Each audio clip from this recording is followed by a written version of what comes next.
Alchemy by Rory Sutherland. Welcome to my channel. My name is Samuel and I want to make self-growth normal. If you want to make self-growth normal, because I don't want to do it alone, who doesn't want to make self-growth normal, then make sure to smash that like button for the YouTube algorithm. It helps with ranking and SEO and all this other stuff, and I really appreciate. Sugar, what are you doing? It's my cat, her name's Sugar. It helps with ranking and SEO and all this other stuff, and I really appreciate it because so much work goes into making these videos. Let me start by saying this is my 100th book review, and I really appreciate the time of anyone who has even bothered clicking on any of the other 99 or this one. So thank you so much, I really appreciate it. But this book is just...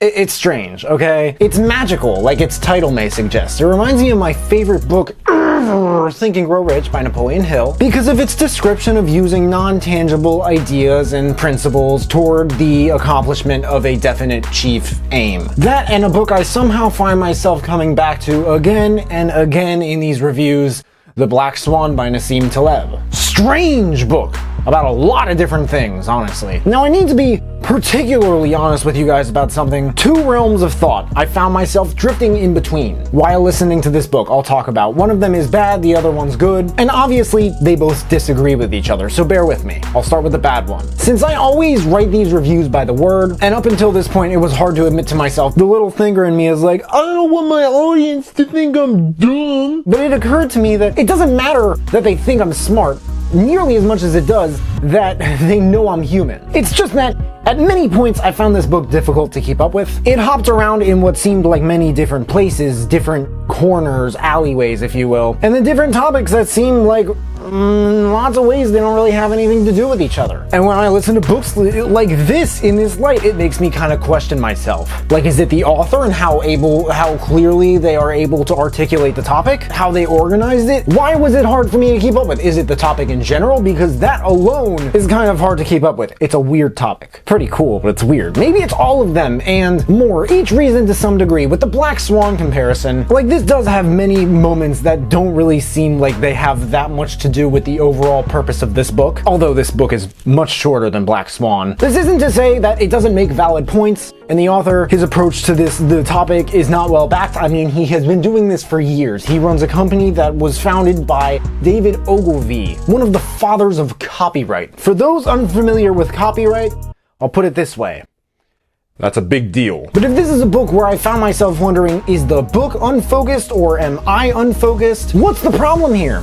Something's gotta change, and I'm always working on me. And what's more to consider, the way I see it, is this just may be a topic that's extremely difficult to explain clearly and easily, let alone at all. Like, can you clearly and easily explain how people use the dark art and curious science of creating magic in brands, business, and life? I just think if Think and Grow Rich and the Black Swan can do it together, maybe this guy can too. And part of me thinks I really just didn't pick that up. But here's the second realm of thought, the good one, is that this book is trying to make far too grandiose and complex a set of claims for me to concisely summarize. By that I mean there are plenty of gems in here for my fellow value squeezers, people who like to squeeze as much value as possible out of the books they read or listen to. It's just that it might be so many of them that it's just not easy to say one or some of them really stood out in terms of value. But here's some. This is just some, and the book is full of these. It's just way too much overall for one review. The placebo theory comes to mind and how that applies to specifically branding with products like Advil and Red Bull. Placebo is actually a huge reason. Apparently it's biological, way more than it is psychological. Huge reason they're so popular. In fact, allegedly, it's very, very intentional. Or another one is how there is a point where making things easy for your customer to use or digest, there's a point where that actually hurts you when it's too easy. It's called the IKEA Effect. My older brother and I concluded the other day, if you know someone who disagrees with this, it might be a person you don't want to spend your time around. It's much more satisfying to make cookies from scratch than to do it with pre-made cookie dough from Pillsbury or Nestle. So if you do too much work for your customer, that will actually make them less likely to buy that product. Of course, if you have products that are made by Nestle and Pillsbury for the cookie, that's a different story. The author uses IKEA for this. This is actually called the IKEA Effect, and Betty Crocker as examples. These are just such random things, but they can be super useful.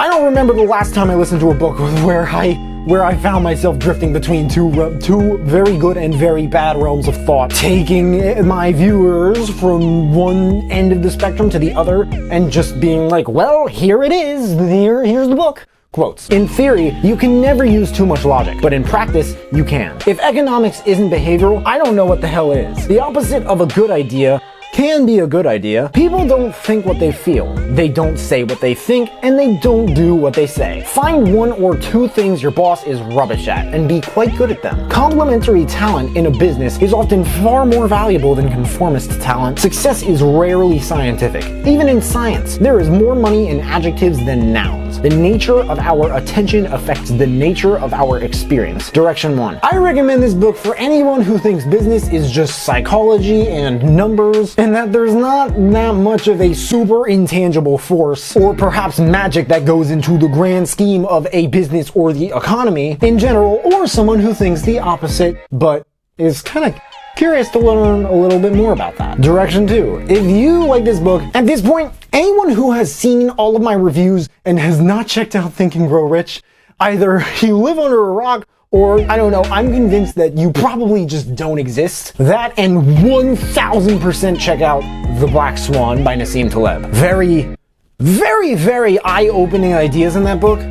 Think and Grow Rich is more mind-opening. I'd call it that. Alchemy by Rory Sutherland. There's a link in the description if you guys want to check it out and read the reviews. That and all the other books that I mentioned as well in this video if you want to check those out too. If there are any other books that you guys want me to check out and review, please let me know in the comments below. Also let me know if you checked out this book and you liked it, but hey, make sure to smash that like button, subscribe if you haven't already, because I don't know why people watch this far into my videos and they don't subscribe, but if you have subscribed and you want to turn it up just a notch and turn on that notification bell to receive a notification every time I drop a new video, that would mean the world to me. Thank you guys so much for watching. I really appreciate it. You can find me everywhere and I will see you then.